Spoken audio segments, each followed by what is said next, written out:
আওয়ামী লীগকে বাদ দিয়ে বাংলাদেশে কোনো বিশ্বাসযোগ্য, গ্রহণযোগ্য নির্বাচন, নিরপেক্ষ নির্বাচন হতে পারে না এবং তারা নিজেরাও আদৌ নির্বাচন দেবে এ ব্যাপারে আমরা যথেষ্ট সন্দিহান।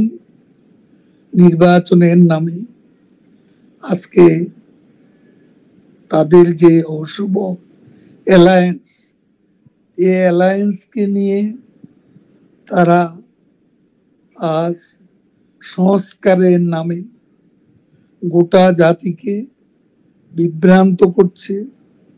আজকে বিচারের নামে ক্যাঙ্গারু কোর্ট বসিয়ে প্রহসন করছে। এই ধারা আমরা গুড়িয়ে দেব এবং এর বিরুদ্ধে আমাদের প্রতিরোধ চলবে। বাংলাদেশের আজ 50%-এরও বেশি ভোটার যে দলের সমর্থক এবং দিনে দিনে শেখ হাসিনার পক্ষে জনমত বাড়ছে, সেই দলকে বাদ দিয়ে এদেশে ইনক্লুসিভ বা অংশগ্রহণমূলক নির্বাচন হতে পারে না, আমরাও হতে দেব না।